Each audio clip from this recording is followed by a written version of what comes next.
Olá pessoal, tudo bom? Hoje iremos finalizar o conteúdo de resistência dos materiais. Iremos falar sobre um assunto de extrema importância em cálculo de elementos que estão na vertical, principalmente os pilares. A gente vai ver que quando nós formos dimensionarmos pilares de concreto armado, nós iremos utilizar alguns conceitos do que a gente chama de flambagem. E nessa aula ela é muito visual. Quem vai acompanhar a gente hoje é ela, a nossa espuma, certo? Então, eu irei utilizar bastante a espuma para tentar demonstrar alguns conceitos que dá para vocês fazerem na casa de vocês também com uma simples régua. Bom, então, inicialmente,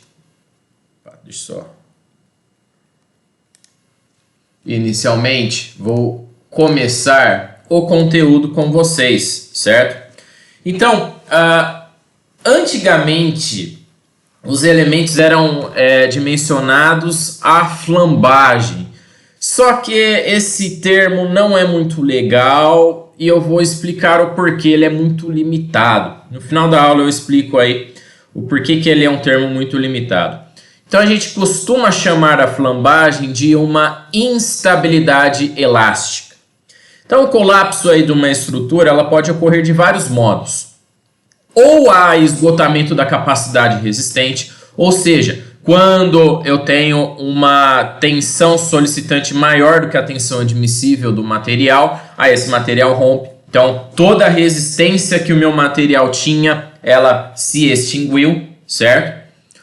Ou essa estrutura ela pode colapsar porque ela tem uma deformação excessiva, então ela começa a deformar e rompe. Seria muito parecido com o que ocorreu lá na ponte de Tacoma, aquela ponte com vento oscilando, o vento acabou deformando muito aquela ponte e ela rompeu. Ou o colapso pode ocorrer por uma instabilidade do equilíbrio, que é o que a gente chama de flambagem. O que é flambagem? Flambagem, ela ocorre em barras esbeltas, submetidas a uma compressão centradas bem no CG dela, que elas rompem antes que a tensão de ruptura seja atingida. Então, por exemplo, se eu pegar aqui, ó, vamos pegar. Vou pegar a minha barra, certo? E eu vou aplicar uma carga bem no CG dela. Se eu aplico uma carga, após um tempo, ó, o que tende a fazer? Ó, tende a gerar essa flexão. Mas, pessoal, essa carga está aplicando bem no CG, não tem como gerar flexão. Porque gera flexão quando eu aplico cargas. Cargas aonde? Fora do CG. Se eu aplico uma carga aqui, ó, bem fora do CG, isso gera flexão. Mas se eu aplico bem no centro do CG, ó, bem no centro, teoricamente não gera flexão. Não era para gerar flexão alguma aqui no meu elemento. Porém, quando eu aperto muito, opa, gera. Isso é o que nós chamamos de flambagem, tá? Esse termo é o que nós costumamos chamar de instabilidade. Dá para vocês fazerem na reguinha. Pega uma régua, aperta, ela abre. Certo? Então, se nós tivéssemos um apoio lateral, como ocorre aqui, ó, então, por exemplo, tem minha barra e ela está apoiada lateralmente. Aí essa tensão admissível do material ela pode ser atingida, tá? Que eu vou apertar com P, força sobre área vai dar uma tensão, certo? E essa tensão admissível pode ser atingida. Mas quando eu não tenho apoio lateral, eu aplico uma carga, só que ela começa a se deformar dessa maneira. E daí essa tensão admissível não chega a ser atingida e ela rompe por instabilidade do equilíbrio. Então, após um determinado carregamento crítico, que é um carregamento que eu apliquei na minha espuma, que dá para vocês aplicarem na régua de vocês, a barra ela flamba, a gente fala que ela flamba, ela dá essa torcida, então meu eixo do elemento ali deixa de ser retilíneo e ela acaba rompendo por flexão e não por força sobre área, que nesse caso aqui era só força sobre área que está atuando nela. Bom, para entendermos essa instabilidade do equilíbrio, a gente tem que entender alguns tipos de equilíbrios que ocorrem.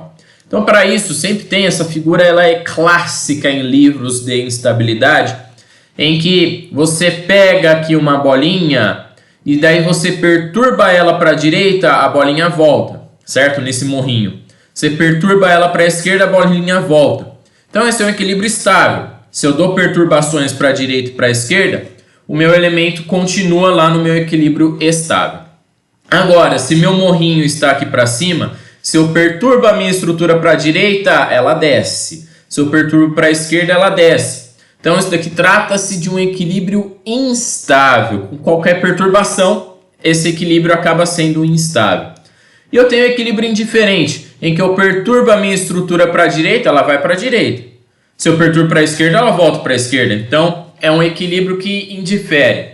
Os equilíbrios que nós iremos mais tratar são os equilíbrios estáveis e instáveis. Então, assim, como seria aí esse tipo de equilíbrio? Então, após uma ligeira perturbação na posição inicial do corpo, ou ele volta para a posição inicial, ou ele se afasta da posição inicial, ou ele permanece na nova posição. Que seria, então, ó, ele volta à posição inicial, equilíbrio estável. Ou ele se afasta da posição inicial, fica no equilíbrio instável. Ou ele permanece na nova posição, que é o equilíbrio indiferente. Bom, então, vamos analisar o nosso caso. Isso daqui também é muito clássico, em livros de instabilidade é um exemplo clássico. Então, se eu tenho uma carga P menor que minha carga crítica, então eu vou lá, pego a minha espuma, aplico uma carga P, só que ela não está flambando. Aí eu aperto mais, ela começa a flambar. Então eu tenho um P menor que o meu P crítico. A minha configuração é estável, tá? Porque eu estou perturbando a minha barra e ela está ficando numa configuração inicial. Então aí nesse caso minha barra só encurta, tá? Ela só dá essa encurtada em relação a essa carga P. Agora, se meu P é maior do que esse P crítico aí, que é o P onde vai ocorrer flambagem, há duas possibilidades de ocorrer equilíbrio na minha estrutura. E esse ponto a gente chama de ponto de bifurcação do equilíbrio, que tem duas possibilidades. Ou eu aperto meu P com P crítico na minha barra e ela continua na posição inicial, ou ela flamba. Então são duas possibilidades. Então meu equilíbrio que era estável até o momento, ou ele pode ser instável ou ele continuar estável. Então bifurca, né? Então, ou a minha barra encurta, ou ela continua na posição inicial, ou ela flamba, certo? Então é uma configuração, ela pode permanecer na configuração inicial, ela é possível, mas ela é instável a qualquer perturbação. Então, por exemplo, vamos demonstrar isso daqui, ó. Eu estou lá com o meu P, certo? Aplicando uma carga P na minha estrutura. Aí eu aperto, ela vai começar a flambar, ó, tá começando, mas ó, ainda não flambou. Agora, se alguém perturba, ó, vou perturbar aqui de lado, ó. Opa, já era. Então, esse equilíbrio com o meu P é igual ao P crítico ou maior ao P crítico, ou ele pode ser ele pode ocorrer na posição inicial, mas ele é instável. A qualquer batidinha que você dá, ele acaba flambando, tá? Então essa daí fica aqui a minha configuração final após essa ligeira perturbação. Para a gente analisar então como que funciona o estudo da flambagem, a gente tem que pensar então num sistema mecânico. Então imagine um sistema mecânico que é o seguinte: é uma barra e ela tem aquelas molinhas, sabe aquelas molinhas que se aperta na mão? É uma molinha de giro. Então, ó, eu aperto para você ficar treinando, não tem na academia, né? Ficar treinando antebraço, certo?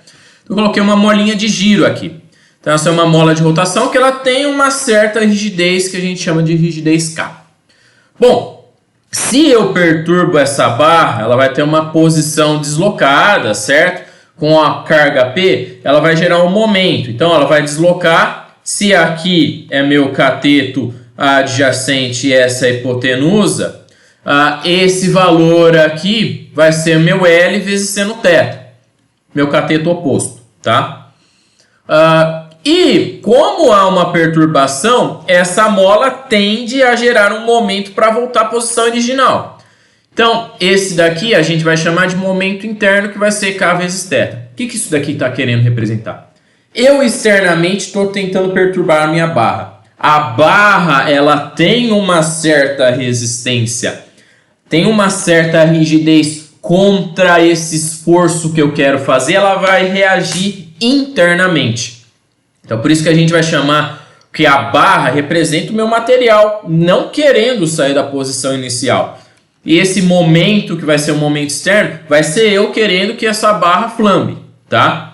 Então aqui a gente chama de momento interno, que é o material que está reagindo, que vai ser representado pela mola. Então nós vamos estudar o equilíbrio, certo? Nós vamos ter aqui, ó, nós vamos ter uma carga P que vai gerar essa perturbação e nós vamos ter uma mola resistindo, tá? Bom, então aqui, ó, meu momento externo, ele vai ser igual aqui, ó. Vai ser minha carga P vezes o braço, que é F. Então vai ser P vezes F. Mas o F a gente já viu que é L vezes seno θ. Então meu momento externo vai ser P vezes L vezes seno θ. E o meu momento interno vai ser K vezes θ. E a gente vai verificar quando o momento externo é igual ao momento interno, ou quando o momento interno é maior ou menor do que o momento externo, e verificar como que o equilíbrio se dá nesses casos. Então é aqui, ó, impondo-se uma perturbação θ no sistema, vão surgir momentos que desestabilizam, que são os momentos externos, gerados aí por essa força P, e momentos que estabilizam, que tendem a voltar à posição original, que são os momentos internos, que são os momentos gerados pela mola. E para isso a gente vai fazer os diagramas. Olha, momento externo é P vezes L vezes seno θ.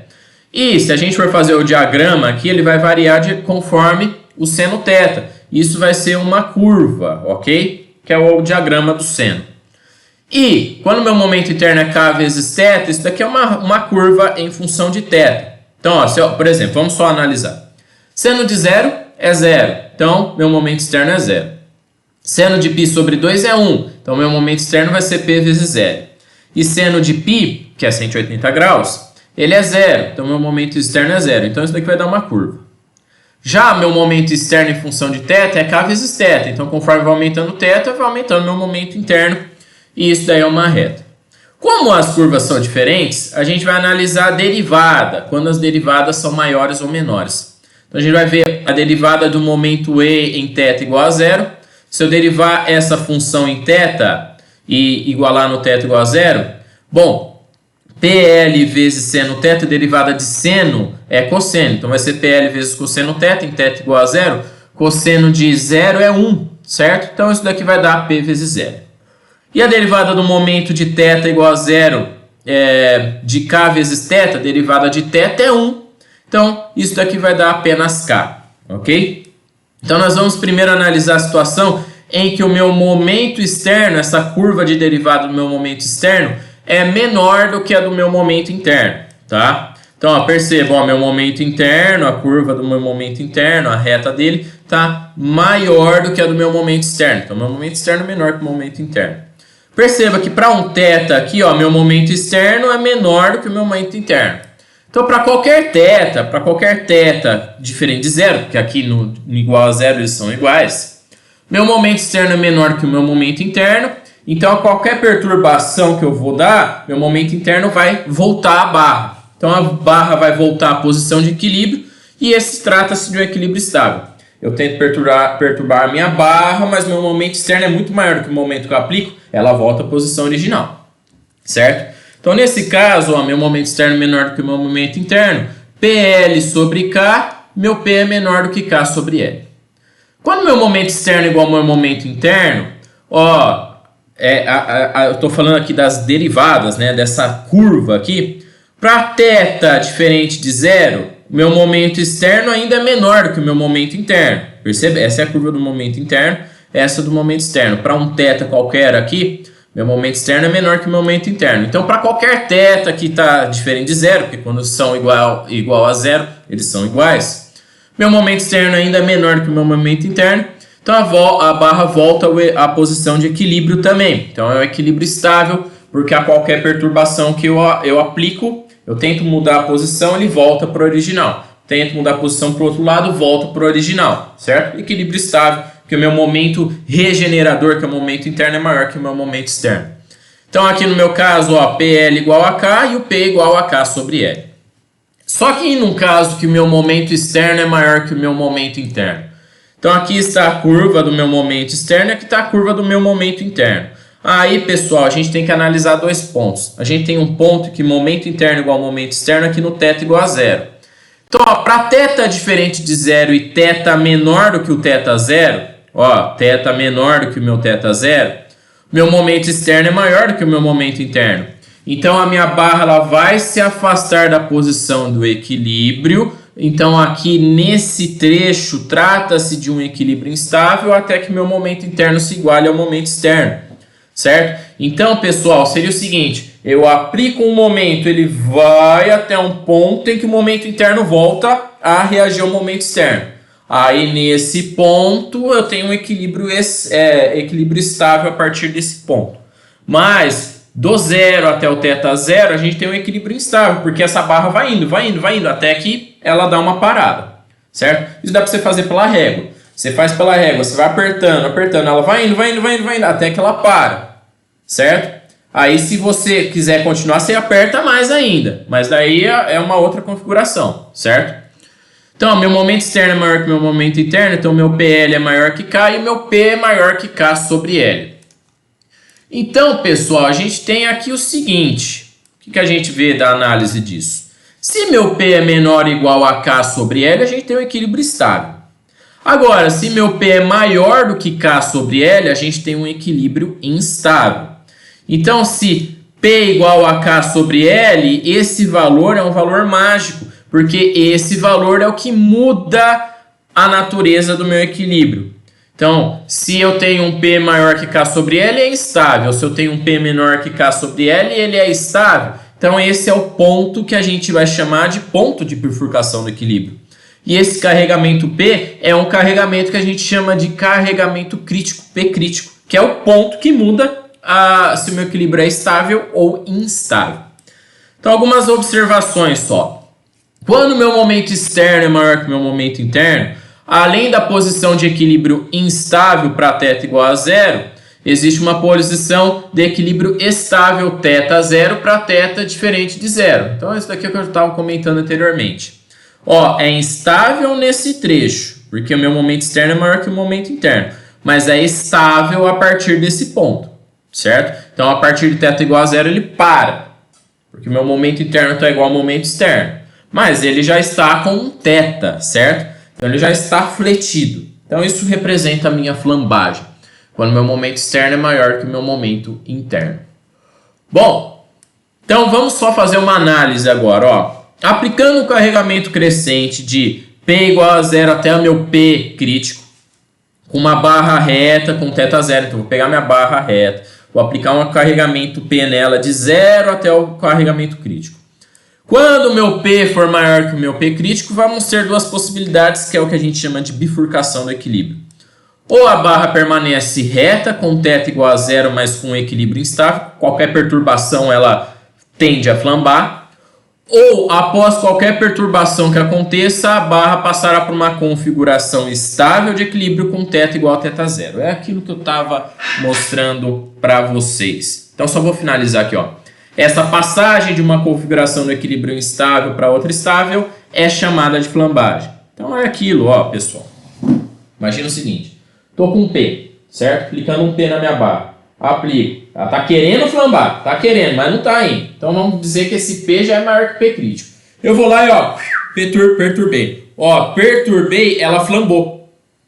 Ela deu uma flambada aqui. Só que ela parou num certo θ, certo? Num certo θ aqui ela parou.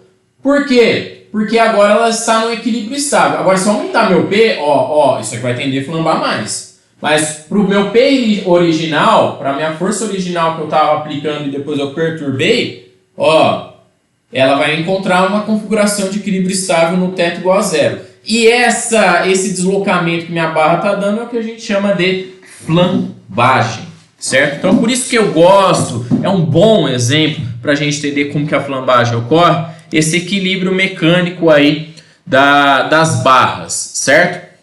Bom, e como que ele determina esse carregamento crítico, então? Bom, então aí a gente vai precisar de uma teoria mais avançada que eu suprimi. Caso alguém queira ver o passo a passo, eu posso demonstrar qual a literatura apropriada para ocorrer aí, para vocês verem qual que é a fórmula para obter o P crítico. Então, só em linhas gerais eu vou demonstrar como que isso ocorre. Então, ó, a gente viu na última aula, né, a gente utilizou tabelas, mas na aula antes das férias, a gente viu que a derivada duas linhas do deslocamento em relação a x de uma barra de viga, ela era igual a menos momento, que era uma função de x, sobre EI. Agora, se a gente considerar uma barra biarticulada com uma força axial P em sua posição fletiva ou sua configuração estável para um P maior que o P crítico, ou seja, nossa, o que está falando grego, professor? Eu estou falando o seguinte, vamos considerar que a gente considerou uma barra, que ela já está flambada, mas ela está parada, ela está na configuração estável dela depois que eu apliquei meu P maior que meu P crítico. Então, quando essa barra ela flamba, quando ela gera essa deformada, surge uma flecha aqui V, né? Então surgiu uma flechinha aqui V. Como o eixo da barra não é mais reto, essa carga P ela gera um momento na barra. Então, ó, P vezes V gera momento. E com o aumento do momento, aumenta a flecha. E com o aumento da flecha, aumento do momento. Então, isso é um processo iterativo até que você chegue no equilíbrio estável. Por isso que vai aumentando, assim. A deformada aumenta de uma vez, assim, rapidamente. Porque eu apliquei P, surgiu um Vzinho. Opa, tem momento. Então, aumentou o momento. Aumentou o momento, aumentou a flecha. Opa, se aumentou a flecha, aumentou o momento. Até que chega num ponto em que a minha estrutura consegue resistir ao meu momento externo. Certo? Então, ó, meu momento é P vezes V e o meu V duas linhas X é igual a menos M sobre I. Só que meu M é P vezes V. Então, meu V duas linhas X é igual a menos P vezes V sobre I. E isso a gente tem uma equação diferencial ordinária. Resolvendo essa equação diferencial ordinária, então a resolução dessa equação diferencial ordinária, ela é dependente dos tipos de vinculação das barras, tá? E ela resulta em que o meu P crítico é igual a P quadrado vezes EI sobre o LF ao quadrado, que a gente chama de comprimento de flambagem. E como que é dado esse comprimento de flambagem? Esse LF é dado através das vinculações. Então, no caso de uma barra biarticulada, meu comprimento de flambagem é essa curva, né? Então, percebam, é essa curva aqui. Então, meu comprimento de flambagem é igual a L. Então, meu P crítico, para esse caso, é π quadrado vezes EI sobre L quadrado. Para um caso 2, em que eu tenho aqui um engaste, o meu comprimento de flambagem tem que ser parecido à configuração fletida. Então, a gente pega aqui o comprimento onde ocorre esse ponto de inflexão, que a gente chama, e o meu comprimento de flambagem para esse caso, ele vai ser o comprimento L total da barra sobre raiz de 2. Colocando aqui na fórmula do P crítico, é π quadrado vezes EI sobre LF ao quadrado, a gente conta que o P crítico é 2π quadrado EI sobre L ao quadrado. Temos alguns outros tipos de caso, então vamos analisar. Para uma barra engastada, que eu tenho meu P crítico, ela flamba dessa maneira. Então, se a gente continuar, se a gente extrapolar essa reta para que a gente tenha o mesmo tipo de caso do caso 1, meu comprimento de flambagem aqui vai ser 2 vezes o comprimento da barra. Se eu jogar na fórmula do P crítico, então vai ser π quadrado vezes EI sobre 2L ao quadrado. Então, isso daí vai dar 4L ao quadrado. E o último caso em que a gente tem um engaste móvel aqui. Para o engaste móvel, essa vai ser a deformada flambada da minha estrutura. A gente vai ter 2 pontos de inflexão. E o meu comprimento de flambagem vai ser L sobre 2, dando um P crítico que é 4π quadrado EI sobre L quadrado. Bom, com essa fórmula pronta, né, de P crítico, a gente pode definir uma coisa que a gente chama de tensão crítica de flambagem. Então, qual que é a tensão crítica de flambagem? Bom, meu P crítico é π quadrado sobre EI sobre esse comprimento de flambagem ao quadrado. Tensão é força sobre área. Então, meu precrítico sobre a área vai ser π quadrado EI, LFE ao quadrado, vezes a área, que está sobre a área aqui. E, pessoal, o que a gente faz é o seguinte, a gente pega esse parâmetro IA e divide ele, certo? Então, meu π quadrado sobre LFE quadrado sobre I sobre... Opa, isso aí, ó, I sobre A, tá certo. A gente chama esse I sobre A, momento de inércia sobre a área, de I, que é raio de giração. E esse raio de giração, a gente adota ele como sendo raiz do momento de inércia sobre a área. Da onde surgiu isso, professor? Olha, isso é um parâmetro que foi utilizado para simplificar certas fórmulas aí. Então, a gente define o raio de giração como sendo a raiz do momento de inércia sobre a área. Bom, daí a minha tensão crítica de flambagem, ela fica π quadrado sobre I, sobre meu comprimento de flambagem ao quadrado, sobre o meu raio de giração ao quadrado, porque meu raio de giração é raiz de IA. E daí minha tensão crítica flambagem fica π quadrado sobre I, como isso está ao quadrado, isso está ao quadrado. Aqui na parte de baixo fica comprimento de flambagem sobre raio de giração ao quadrado. E dessa forma, pessoal, a gente define outro parâmetro, e esse parâmetro é muito importante para pilares, tá? Que a gente chama de índice de esbeltez. O índice de esbeltez, que é o lambda, que é para quem joga joguinho aí de CS, que é o Half-Life, sempre falam, o Half-Life, que é o lambda, é o comprimento de flambagem sobre o raio de giração, certo? Bom, e o que esse índice de esbeltez ele mede? Ele mede a facilidade ou a dificuldade que um elemento comprimido tem de flambar. Quanto menor o meu índice de esbeltez, menor é a capacidade desse elemento de flambar. Quanto maior meu índice de esbeltez, maior a capacidade de flambar. Então seria o seguinte, quanto mais esbelto seria assim, quanto maior meu índice de esbeltez, mais meu elemento flamba. Quanto menos esbelto, quanto menor a minha flambagem, quanto menor meu índice de esbeltez, menos o meu elemento flamba. E daí, substituindo esse índice de esbeltez na fórmula de tensão de flambagem, a gente encontra que é π quadrado sobre E sobre lambda ao quadrado. Só que, pessoal, a gente tem que analisar certas coisas. Quais são as coisas que nós precisamos analisar? Olha, essa flambagem, essa tensão, essa expressão aqui que foi obtida por Euler, então a gente tem que falar sobre a hipérbole de Euler, ela só é válida para regime elástico linear, certo? Lembra? Elástico linear seria quando é válida a lei de Hooke. A resistência dos materiais, ela é só válida para a lei de Hooke, tá? Então, se a gente for plotar essa curva de tensão em relação ao lambda, quanto maior o lambda, menor a tensão. Então, a gente só vai poder utilizar essa equação quando a minha tensão que está atuando na estrutura é menor do que a tensão de escoamento. E a gente fala que nesse caso aqui, a gente tem uma flambagem elástica, tá? Então, essa expressão π quadrado sobre E sobre lambda ao quadrado, ela é só válida apenas no regime elástico linear, de tensão a zero até a tensão de escoamento, até que a tensão do meu material atinja a tensão de escoamento, ou que a gente chama de tensão de proporcionalidade. Então, pessoal, a gente tem um lambda limite, certo? Que esse lambda depende do material, em que ocorre flambagem elástica. E aqui em cima, professor, como que ocorre? Não se sabe.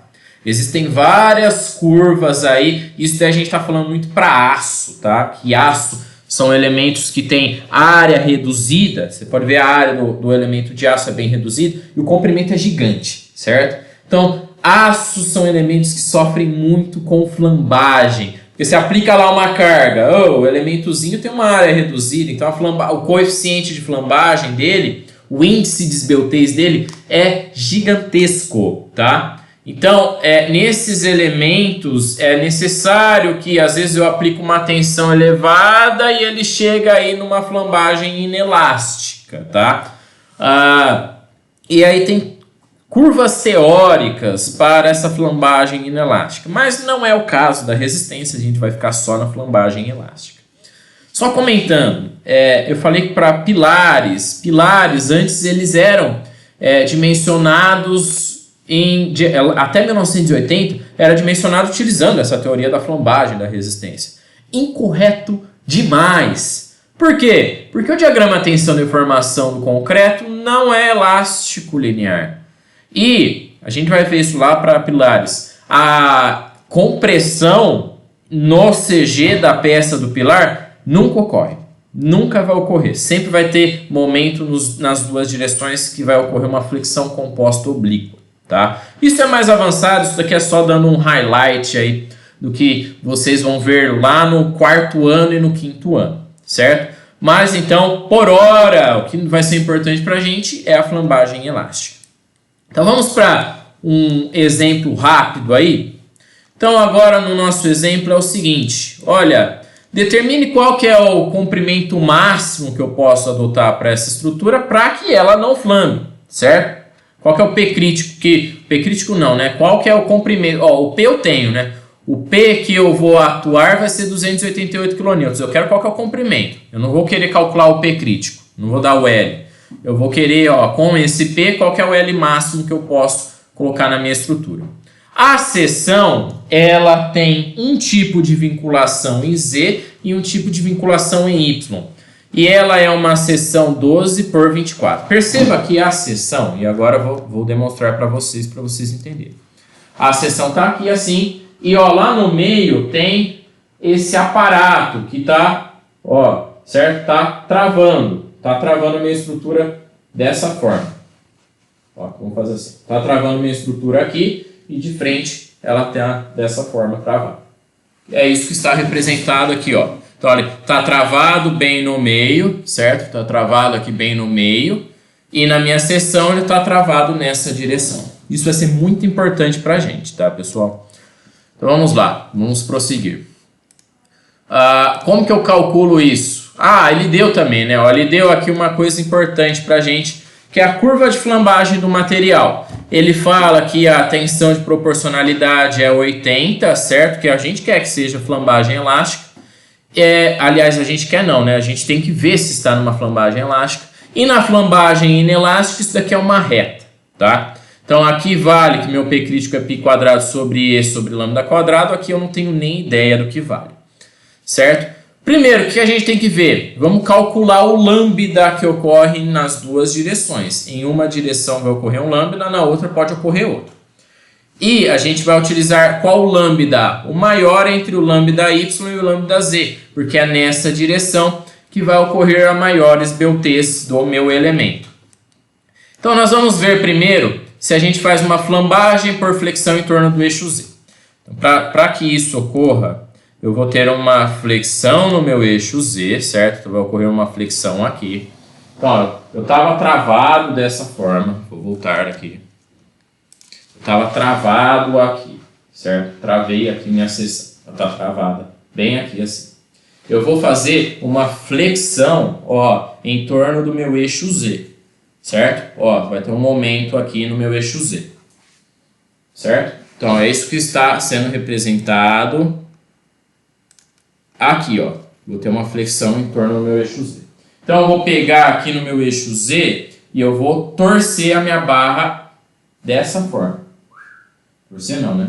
Fletir a minha barra dessa forma, certo? Eu estou fletindo em uma direção. Lembra que inicialmente eu tinha o travamento aqui? Se meu travamento está aqui e eu estou tendo uma flexão nessa forma, esse travamento não está nessa direção, certo? Então eu até coloco aqui o seguinte, ó, se eu vou ter uma flambagem por flexão em torno do meu eixo Z, quando eu aplico esse momento, a posição deslocada vai deslocar em Y, certo? Se ela desloca aqui... Opa, deixa eu só voltar. Cadê? Se ela desloca aqui em Y, não tem esse travamento.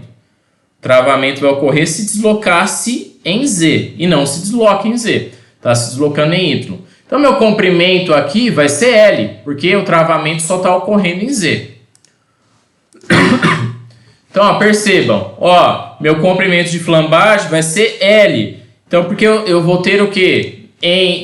Nessa direção? Eu vou ter uma barra biarticulada com comprimento de L. Comprimento de flambagem, então, em Z é L. Essa é a curva de flambagem que ocorre nessa direção, certo? Meu raio de giração vai ser o quê? A raiz quadrada do momento de inércia de Z sobre a área. Momento de inércia em relação à direção Z é igual aqui, ó. O B é 12, o H é 24. Então vai ser 12 vezes 24 ao cubo sobre 12. E a área desse elemento é 12 vezes 24. Simplificando os 12, simplificando 24, a gente fica com raiz de 24 ao quadrado sobre 12. Raiz de 24 é 24 sobre raiz de 12, certo? Então, meu raio de giração vai ser 24 raiz de 12 centímetros. Meu índice de esbeltez que vai ocorrer na direção Z vai ser meu comprimento de flambagem na direção Z sobre o raio de giração Z. Meu comprimento de flambagem é L, vai ser L sobre o raio de giração, que é 24 raiz de 12. Dividindo aqui, né, raiz de 12 sobre 24, porque L sobre 24 raiz de 12 é a mesma coisa que raiz de 12 vezes L sobre 24. Meu índice de esbeltez na direção Z vai dar 0,144 L. Agora nós vamos analisar a direção Y. Na direção Y, se eu aplico agora um momento em Y, ó, tá vendo? Eu vou aplicar um momento agora aqui, ó. Ó, o que vai ocorrer? Ó, vai ocorrer uma flambagem aqui, ó, nessa direção. Então, a deslocada vai vir para essa direção Y. Certo? Para a direção Z, aliás. E nessa direção, pessoal, o que a gente tem? A gente tem o travamento. Ó, a gente tem esse travamento aqui. Se ele vai tender a deslocar para cá, ela está travada nessa direção, bem no meio. Então, ó, perceba, ela vai ter, essa é a deslocada, essa é a posição deslocada, né? Vai ocorrer um deslocamento VZ. Só que aqui a gente tem um travamento. Então, a minha curva deslocada, ela vai tender a fazer isso daqui. Qual que vai ser o comprimento de flambagem, então? A gente tem que analisar para o caso simples. Ó, esse apoio meu aqui, ele permite o giro, ele só está travando deslocamentos em Y. Então, isso daqui corresponde a um apoio móvel, em que só trava deslocamentos em Y, permite X e permite o giro. Então, meu comprimento de flambagem vai ser L sobre 2. Meu comprimento de flambagem na direção Y é L sobre 2. Ok? Então, vamos calcular agora o raio de giração em Y. Raio de giração em Y é o momento de inércia Y sobre a área. Como que faz isso? Momento de inércia em Y. Simples. Se em Z essa era a minha base e essa era a minha altura, em Y essa é a minha base, 24 vai ser minha base e o 12 vai ser minha altura. Então, meu IY vai ser 24 vezes 12 ao cubo sobre 12 e a área continua 24 vezes 12. Corto 24, corto 12 ao cubo sobre 12. Meu raio de giração vai ficar 12 sobre raiz de 12, tá? E meu índice de esbeltez na direção Y vai ser o comprimento de flambagem Y, que a gente viu que é L sobre 2, sobre o raio de giração Y, que é 12 raiz de 12. Então, aqui eu multiplico pelo inverso do de baixo, vai ficar a raiz de 12 vezes L, sobre, aqui é L sobre 2, né? Então, é sobre 24, que vai dar o mesmo 0,144 L. Então, o índice de esbeltez de cálculo que nós iremos adotar vai ser o lambda y, que é igual ao lambda z, que é igual a 0,144 L. Sempre ocorre isso? Não. Então, caso ao contrário, caso ocorra um valor de y, um valor de z maior, a gente sempre vai adotar o maior, que é o lado que é mais esbelto, que é o lado que está mais propenso a sofrer flambagem. Então, agora vamos para a nossa tensão de flambagem. Bom, a gente não tem um L, né? E a minha tensão, ela vai ser igual ao quê? A essa força, né? P de 288 sobre a área. Então, fazendo a minha tensão atuante é P sobre a área, o meu P é 280, minha área é 24 vezes 12. Isso vai dar 1 kN por centímetro quadrado. Eu olho a minha curva de Euler, 1 kN por centímetro quadrado vale, ele está numa flambagem elástica. Se ele for flambar, ele está ocorrendo uma flambagem elástica, então vale a fórmula do que o meu P crítico é π quadrado vezes Z sobre lambda ao quadrado. Então, pessoal, se vale, porque minha tensão atuante é menor que 2 kN por centímetro quadrado, minha tensão de flambagem ela pode ser dada por π quadrado vezes Z sobre lambda ao quadrado. Afinal, ó, vamos olhar aqui, ó. Opa, deixa eu ver qual que eu tava. Nessa, não é nesse. É nessa. Isso. Ó, essa fórmula só é válida para flambagem elástica. Então eu posso utilizar essa fórmula, pois eu estou na curva, eu estou na tensão em que há flambagem elástica.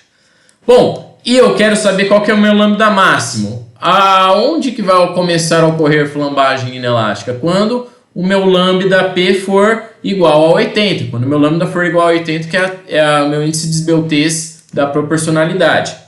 Então, ó, quando o meu lambda quando o meu lambda for igual ao meu lambda P, a minha tensão de flambagem, ó, quando o meu lambda igual for 80, ela é igual a 2. Então, ó, minha tensão de flambagem é igual ao meu sigma P, que é igual a 2. Então, eu vou substituir os valores. 2 na tensão de flambagem e o meu lambda é igual a 80 quadrado para eu calcular esse π quadrado E. Afinal, π eu tenho, que é 3,14, mas o E não foi dado. Então, assim que eu calculo esse parâmetro que eu vou chamar de π quadrado E. Calculando isso, meu π quadrado E deu 12.800 kN por centímetro quadrado.